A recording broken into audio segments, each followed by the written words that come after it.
El conflicto entre Irán, Estados Unidos e Israel no empezaría este año. De hecho, para entenderlo hay que regresarnos a más de 2500 años atrás. Hoy vamos a hablar de nada más y nada menos que de la historia detrás del conflicto entre Irán y el Occidente. Y como siempre, un poquito de contexto, un poquito de historia. ¿A dónde nos vamos? Nos vamos al año 550 a.C., en lo que hoy es Irán y anteriormente era conocido como el Gran Imperio Persa. Durante años, este territorio había sido conocido como Persia, que fue lugar y hogar de muchísimos imperios importantísimos. Uno de estos imperios importantísimos fue fundado precisamente por Ciro I el Grande, y esto importa muchísimo porque Irán no se define así como un país nuevo, sino como un imperio milenario. Y antes de la llegada del Islam, el imperio persa practicaba una religión muy antigua, es decir, el zoroastrismo, asociado con el profeta Zaratustra. Durante siglos esta religión fue asociada directamente con el imperio persa, específicamente en el imperio sasánida, que gobernaría desde el año 224 hasta el año 651 después de Cristo. Pero este orden cambiaría a partir del siglo VII. ¿Qué pasaría en el año 651, se preguntarán ustedes? Pues los ejércitos árabes musulmanes derrotarían precisamente a este gran imperio persa sasánida. Y es a partir de aquí que el imperio persa oficialmente pertenecería a este gran mundo islámico. Sin embargo, la identidad persa no desaparecería. Es decir, la cultura, la lengua y la misma tradición seguiría influyendo en este mundo musulmán durante siglos, a pesar de ser persas. Pero aquí te traigo un punto clave en la historia precisamente del Islam. Es decir, tras la muerte del profeta Mahoma en el año 632, surge una gran disputa sobre quién debería liderar esta gran comunidad musulmana. Y es a partir de esta gran disputa que salen dos corrientes.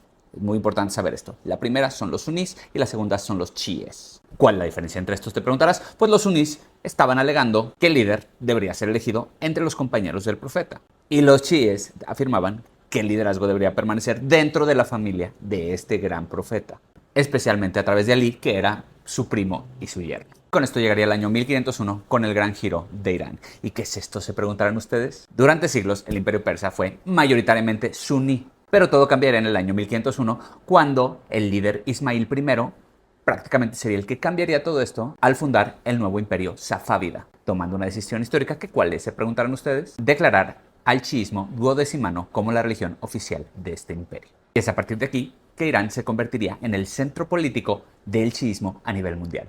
Y esto es importantísimo porque a partir de ahora la división entre sunís y chiitas también empieza a influir en lo que es la política de este Medio Oriente. Pero el conflicto interno que ataca a Irán en este momento no es precisamente por la religión, viene de algo que nacería siglos después, es decir, el petróleo. Llegaríamos un fast forward al siglo XX, donde el petróleo es el gran personaje que entraría a escena, y es precisamente por esto que Irán empieza a atraer las miradas de los grandes imperios de Occidente. ¿Cuál es la razón? Simple. Irán tenía petróleo, y en 1901 el Shah Mustafa al-Din Khan concedería a un empresario británico, William Knox de Arcy, los derechos para explorar petróleo en lo que es este gran territorio iraní. Llegamos con esto al año 1908, donde se descubrirían grandes reservas de petróleo en lo que es el suroeste iraní. Este descubrimiento cambiaría completamente lo que es el destino de este país. Y justo después de esto nacería lo que es la Anglo-Persa Oil Company, que más tarde se convertiría en lo que es el British Petroleum. Es decir, gran parte del petróleo iraní quedaría en manos de los británicos. Y obviamente para muchos iraníes esto comienza a verse como un poco injusto, porque este país posee uno de los recursos más solicitados y más ricos del planeta, pero gran parte de estas ganancias se van al extranjero.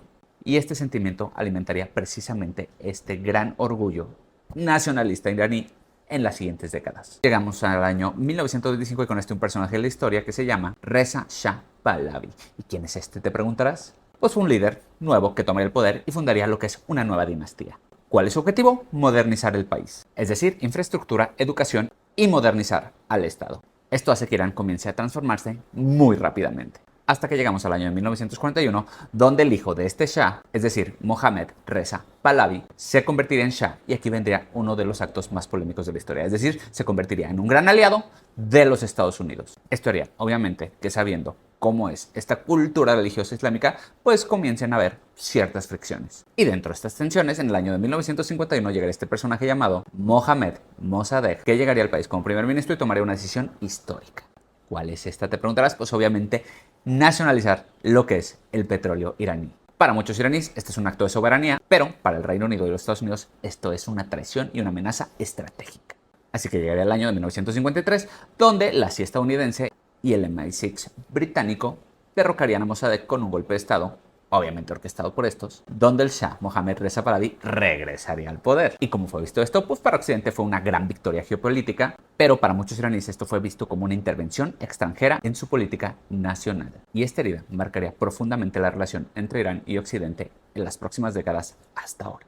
Llegarían las décadas de los años 1960 y 1970, donde este Shah Mohammad Reza Pahlavi lo que haría sería modernizar este país a niveles estratosféricos. Es decir, podemos ver a la sociedad iraní prácticamente mucho más avanzada y occidentalizada que la misma Latinoamérica. Esto fue gracias a un programa súper ambicioso que se le llamó la Revolución Blanca, donde hubo modernización económica, industrialización y también expansión educativa. Pero volvemos a lo mismo, este crecimiento trae de nuevo tensiones. Es decir, muchos sectores de la sociedad comienzan a sentirse excluidos porque obviamente la riqueza no se reparte equitativamente y este régimen del Shah comienza a verse un poquito cada vez más autoritario. Llegaría a lo que es el Sabak, que es una policía prácticamente secreta del Shah que empieza a perseguir a los opositores políticos. Y entre los críticos más fuertes de este régimen apareció un personaje de la historia que se llama Ruhollah Khomeini, que en 1964, tras denunciar a este Shah y sus relaciones con Occidente, lo expulsarían del país, donde llegaría a Francia. Pero lo más importante es que sus mensajes chiitas llegarían hasta Irán. Esto lo pueden ver en un video que se llama La Revolución Islámica, que tengo aquí abajo para que le echen un ojo. Pero en resumen, en 1978 las protestas contra este régimen se multiplican en Irán, estudiantes, trabajadores y líderes saldrían a la calle y estas manifestaciones crecerían rápidamente tanto que el gobierno perdería el control. Esto nos llevaría al año 1979, donde el Shah prácticamente abandonaría Irán y después de más de 3 décadas en el gobierno del país, pues todo se derrumbaría. Es decir, el antiguo aliado de Occidente en la zona perdería el control de su país. En febrero del año 1979, prácticamente regresaría Khomeini, la monarquía sería abolida y se establecería una nueva República Islámica de Irán. ¿Quién ocuparía el papel central dentro de esto? Pues obviamente la religión.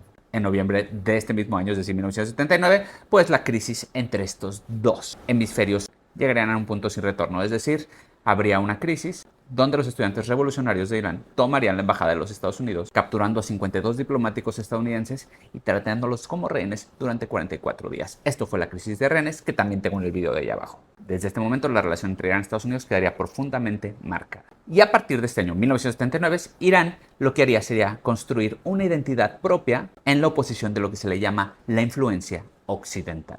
Es decir, para tener a tu pueblo unido, elígeles un enemigo y el enemigo está muy cerca, es decir, Occidente.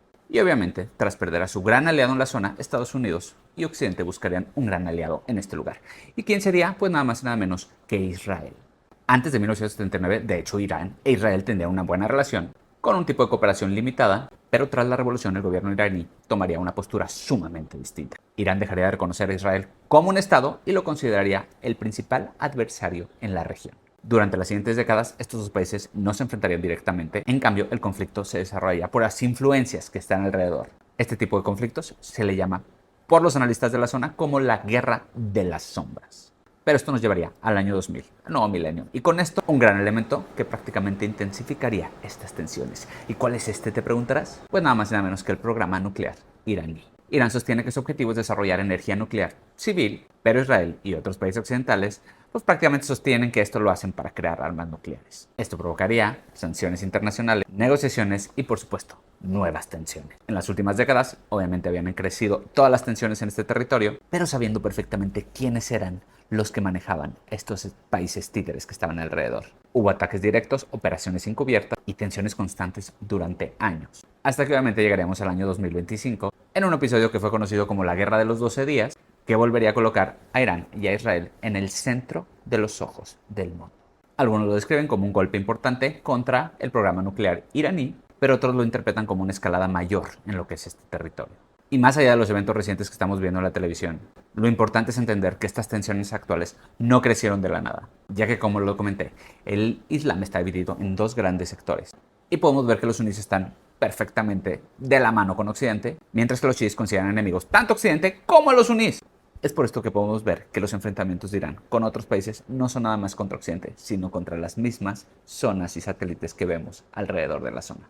Sí que nos quedamos con que este conflicto no empezó ayer, empezó hace muchísimos años. Son el resultado de siglos de historia de civilizaciones antiguas, divisiones religiosas, intervenciones extranjeras y una revolución que cambiaría el rumbo del país en el año 1979. Y por eso lo más importante para entender lo que está sucediendo hoy es necesario siempre tener un poquito de contexto y un poquito de historia.